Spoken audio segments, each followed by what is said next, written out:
Ladies and gentlemen, thank you for joining me today as we delve into the latest developments in the ongoing conflict between the Ethiopian National Defense Force, ENDF, and Amhara Fano forces in the Amhara region.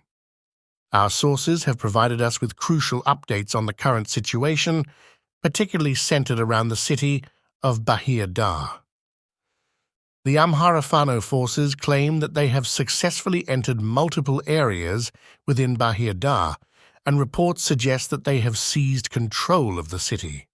This has sparked widespread panic among the citizens as the conflict approaches the heart of Bahir Dar.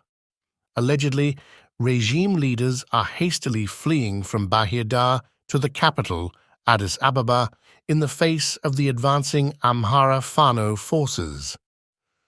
According to statements from Amhara Fano representatives, their return to these areas is motivated by a commitment to ensuring the safety of the local population.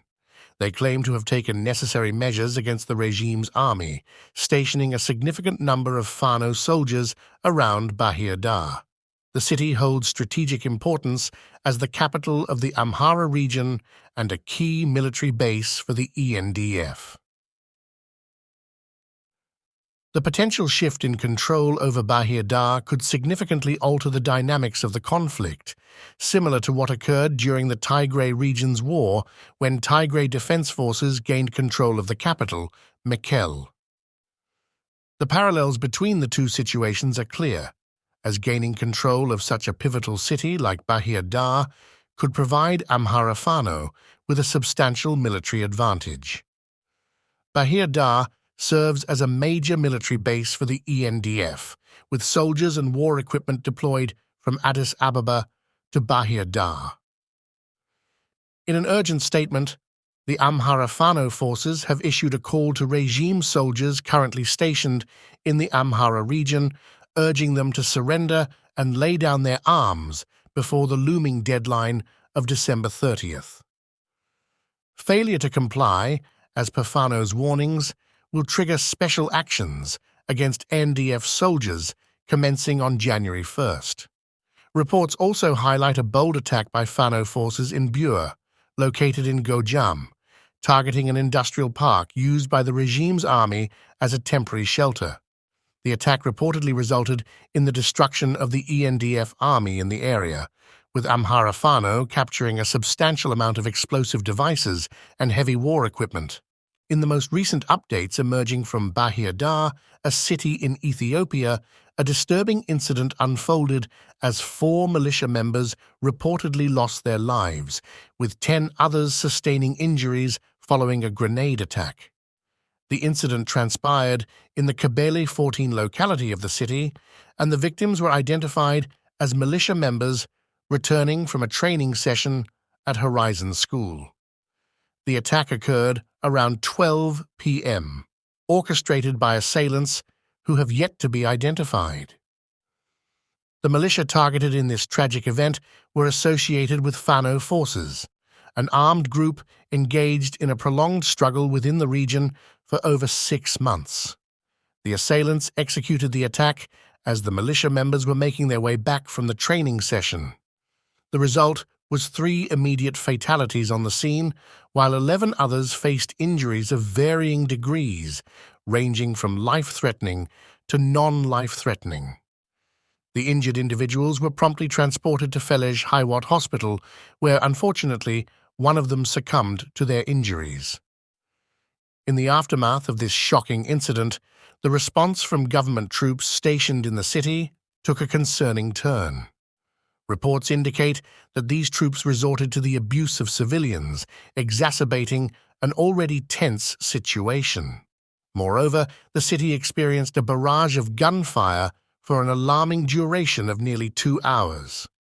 The escalation of violence and the reported misconduct of government forces in the aftermath of the attack contribute to the growing apprehension surrounding the security situation in Bahir Dar. Adding a layer of complexity to the unfolding events, this attack in Bahir Dar unfolded merely a day after the regional state declared that approximately 5,000 Fano fighters had surrendered, complying with the ultimatum issued by the region. Initially, a 7-day ultimatum had been announced, subsequently extended. However, the veracity of the reported surrender of 5,000 forces remains unverified by independent sources, casting doubt on the claims made by the regional authorities. In a parallel development, credible reports from local sources shed light on the persistent engagement between Fano forces and government forces in various parts of the region. This indicates a sustained and active conflict, despite the purported surrender, and further underscores the complex and fluid nature of the security landscape in the region. In conclusion, the situation in the Amhara region is highly volatile and fluid, marked by intense fighting between the Ethiopian National Defense Forces, ENDF, and Amhara Fano forces. The reports from various sources highlight significant developments, particularly in Bahir Dar, where Fano forces claim to have gained control, leading to panic among citizens and the reported evacuation of regime leaders. The strategic importance of Bahir Dar as the capital of the Amhara region and a main military base for the ENDF amplifies the potential consequences of any shift in control.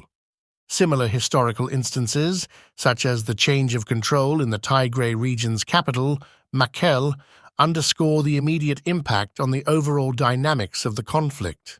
An urgent statement from the Amhara Fano force adds a deadline for regime soldiers to surrender, further escalating tensions. Additionally, reports of a bold attack in Bure, resulting in the destruction of an industrial park used by the regime's army, emphasize the intensity of the conflict in various parts of the region. Tragically, reports of casualties in Bahir Dar, with militia members killed and injured, further highlight the human cost of the conflict. Allegations of government troops abusing civilians add to the complexity of the situation. Moreover, conflicting claims about the surrender of approximately 5,000 Fano fighters, though unverified, indicate a potential shift in the power dynamics within the region. In light of these developments, the conclusion drawn is that the Amhara region is facing a critical and rapidly evolving situation with far-reaching implications. The fluidity of events underscores the need for a comprehensive understanding of the ongoing dynamics, and further updates will be crucial in comprehending the evolving complexities of the conflict. The region remains in a precarious state, and the international community will likely closely monitor and respond to unfolding events in the Amhara region.